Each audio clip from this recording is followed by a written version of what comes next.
우리 당은 소속 국회의원, 지방자치단체장, 지방의원 등 선출직 공직자와 주요 당직자의 다주택 처분을 권고했습니다. 그 이후의 진행을 조사하도록 저는 지난달 말 윤리감찰단에 요청했습니다. 그에 따른 중간보고를 엊그제 받았습니다. 대상자의 대다수가 당의 권고를 충실히 이행했거나 하고 있는 것으로 파악됐습니다. 협조에 감사드립니다. 윤리감찰단은 최종 보고를 앞두고 있습니다. 남은 일부 대상자들께서도 더 협력해 주시기 바랍니다.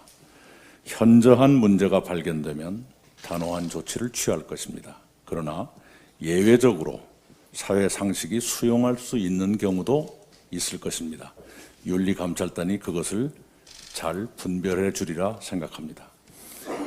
당 사무처는 용납되기 어려운 정도의 부동산 과다 보유의 경우는 각급 선거 공천심사에서 불이익을 받도록 제도화하는 방안을 검토해 주시기 바랍니다.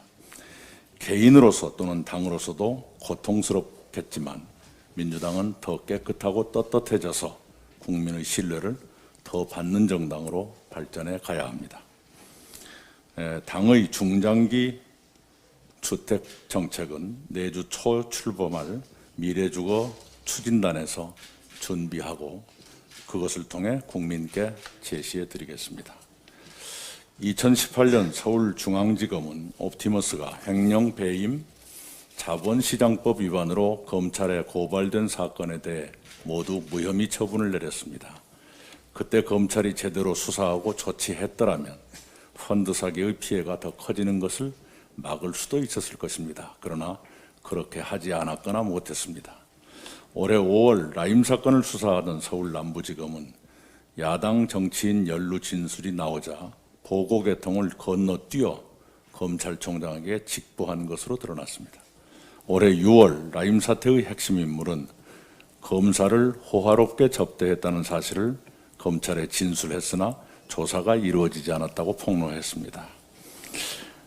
법무장관은 라임 사건 등 검찰총장에 관련된 사건에 한해 검찰총장을 수사지휘 개통에서 제외했습니다. 그것을 검찰총장도 수용했습니다. 검찰권 남용에 대한 민주적 통제가 발동됐다고 봅니다. 이제 검찰은 수사팀을 새로 재편해 앞만 보고 나아갈 수 있게 됐습니다. 검찰은 명운을 걸고 엄정하고 신속하게 사건의 실체를 밝혀주기 바랍니다. 그동안 검찰은 덮고 싶은 것은 덮고 만들고 싶은 것은 만드는 일도 했던 것으로 드러나고 있습니다. 그런 왜곡이 이제라도 정상화되어야 합니다. 그래서 공수처가 더욱 필요해졌습니다. 민주당은 국민께 약속드린 일정에 따라 공수처 설치를 완수하겠습니다. 야당은 공수처 출범을 지체시키려고만 하지 말고 공수처장 후보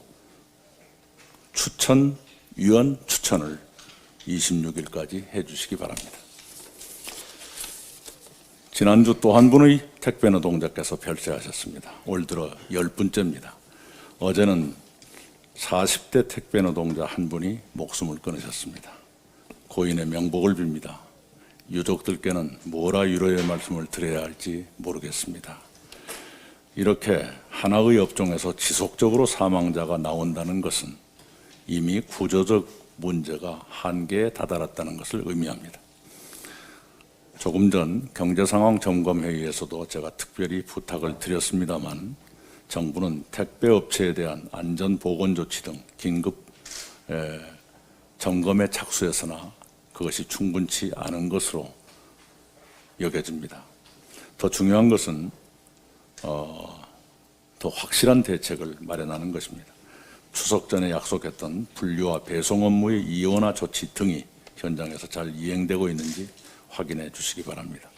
정책과 현장의 괴리가 최소화되도록 해야 합니다. 비대면 사회로 전환해 감에 따라 택배는 더욱 늘어날 것입니다. 택배업을 비롯해 우리 사회 필수 노동자의 건강과 안전을 위한 기준과 사회 안전망 확보가 시급합니다. 이미 국회에 나와 있는 생활물류 서비스 산업 발전 법안 등 필수 노동자 보호에 관한 법안들이 이번 정기국회 내에 통과되도록 속도를 내주시기 바랍니다. 이상입니다.